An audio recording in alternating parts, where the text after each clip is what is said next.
brought to you by Vega, a product by Sensodyne and Vimal. We are Zubal. Ram મંદિર બનવું જોઈએ કે ના બનવું જોઈએ? જોરથી બોલો, બનવું જોઈએ કે ના બનવું જોઈએ?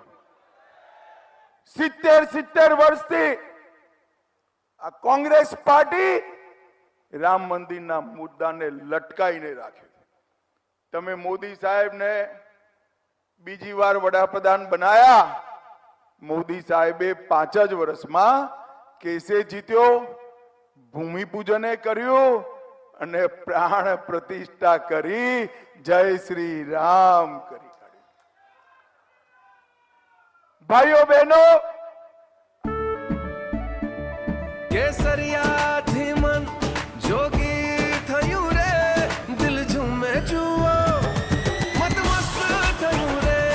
કેસરિયા થી મન જોગી થયું રે. हर पल मनाओ केसरी त्योहार.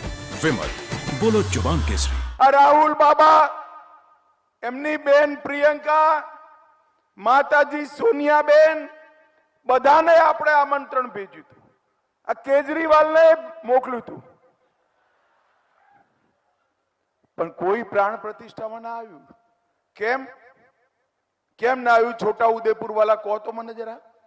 એમની પેલી વોટ બેંક થી બીવે છે. વોટ બેંક થી કઈ વોટ બેંક ખબર છે ને? અરે જોરથી બોલો, ખબર છે ને?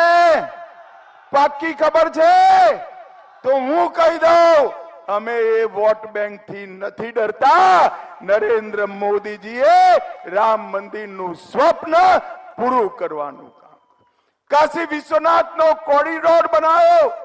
પાવાગઢ પર 400 વર્ષ પછી માં કાળીનો દરબાર ફરીવાર સજાવવાનું કામ નરેન્દ્ર મોદીએ કર્યું. અને સોમનાથનું મંદિર સોનાનું પણ બની રહ્યું છે. ભાઈઓ બહેનો, આજ જ્યારે હું અહીં આવ્યો છું ત્યારે નરેન્દ્રભાઈ આ 10 વર્ષની અંદર આ દેશના કરોડો ગરીબોના જીવનની અંદર અજવાળું પાથરવાનું કામ કર્યું છે. અને એનો સૌથી મોટો ફાયદો અગર કોઈને મળ્યો હોય તો આપણા આદિવાસી અને બક્ષી પંથ સમાજના ભાઈઓને મળ્યો છે. ભાઈઓ બહેનો, નરેન્દ્ર મોદીજીએ 80 કરોડ ગરીબોને 5 કિલો અનાજ પ્રતિ વ્યક્તિ પ્રતિ માસ ફ્રી ઓફ કોસ્ટ આપવાનું કામ કર્યું. 12 કરોડ ઘરમાં શૌચાલય બનાવવાનું કામ કર્યું. 4 કરોડ ગરીબોને ઘર આપવાનું કામ કર્યું.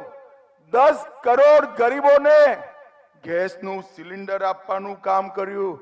14 કરોડ ગરીબોને ઘરમાં ચકલીથી પીવાનું પાણી આપવાનું કામ કર્યું.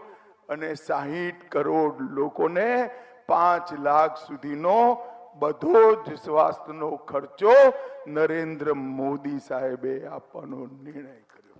અને ભાઈઓ બહેનો, બાબા સાહેબ આંબેડકર આપણા બંધારણની અંદર લખીને ગયા હતા કે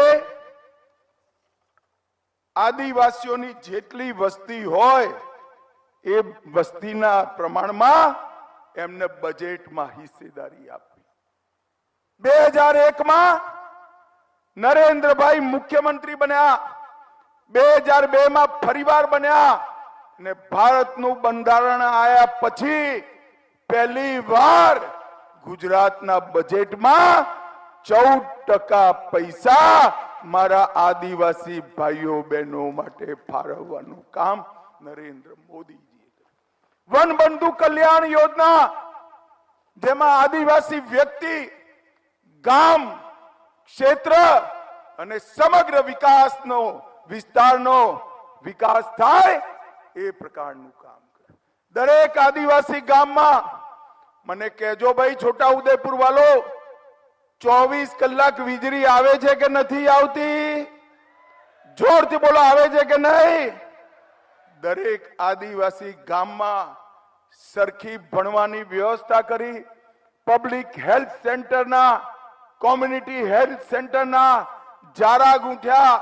રોડો બનાયા અને ભાઈઓ બહેનો આ કોંગ્રેસ પાર્ટી એક નંબરની આદિવાસી વિરોધી પાર્ટી છે. એમના જમાનામાં આદિવાસી કલ્યાણ મંત્રાલય જ નહોતું. આદિવાસી કલ્યાણનું કામ ગૃહ મંત્રાલયમાં એક જોઈન્ટ સેક્રેટરી સંભાળતા હતા.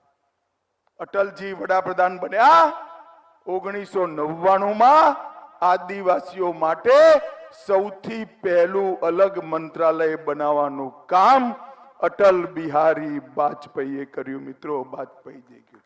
નરેન્દ્રભાઈએ NC That paragraph will that, supported by Sensodyne and Vimal. There is the vacancy.